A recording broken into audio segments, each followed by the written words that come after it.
السلام علیکم ورحمۃ اللہ وبرکاتہ۔ ناظرین، کیسے ہیں آپ حضرات؟ اللہ کی ذات سے امید ہے کہ آپ خیر و عافیت سے ہوں گے۔ آئیے آج آپ کو ایک مختصر واقعے کی طرف لے کے چلتا ہوں۔ ایک بار ایک بند دکان میں کہیں سے گھومتا پھرتا ایک سانپ گھس گیا۔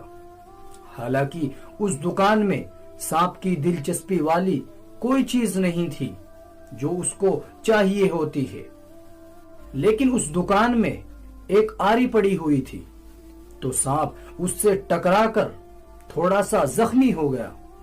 تو سانپ گھبراہٹ میں اور غصے میں اس نے اپنی طاقت سے اس آری پر ڈنک مارا۔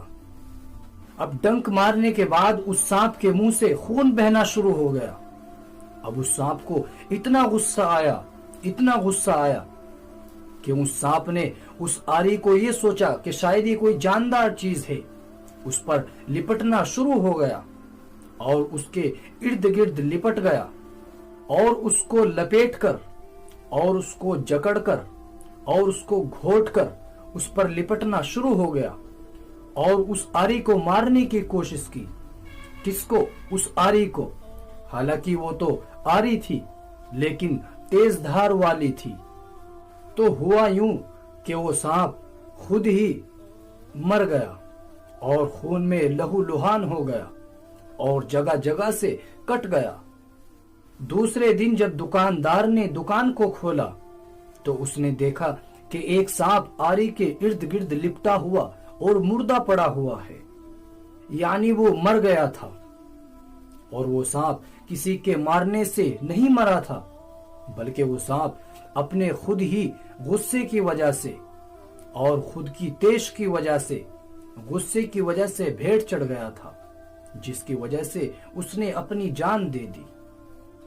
بعض اوقات ہم بھی دوسروں کو نقصان پہنچانے کی کوشش کرتے ہیں، مگر اس کا بعد میں پتہ چلتا ہے کہ اس کا تو نہیں بلکہ اپنا زیادہ نقصان کر لیا ہے۔ یاد رکھیے، اچھی زندگی کے لیے بعض اوقات کچھ لوگوں کو، کچھ حادثوں کو، کچھ باتوں کو اور کچھ کاموں کو نظر انداز کر دینا چاہیے، چھوڑ دینا چاہیے۔ کبھی کبھی ذہانت کے ساتھ ساتھ اپنے آپ کو اور دوسروں کو نظر انداز کر دینا چاہیے، اگنور کر دینا چاہیے۔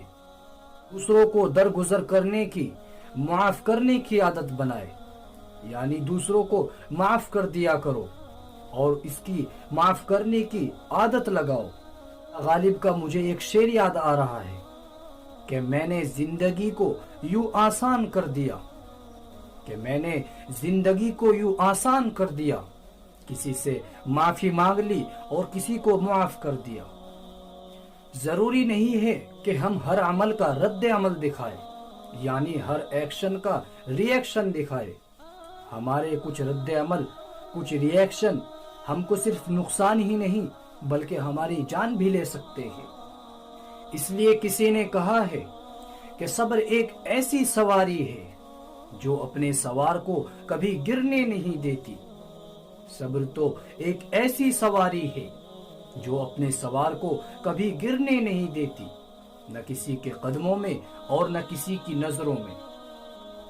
مجھے امید ہے کہ آج کا یہ مختصر چھوٹا سا قصہ آپ کو بے حد پسند آیا ہو اور اس چھوٹے سے واقعے سے آپ نے بہت کچھ سیکھا ہوگا۔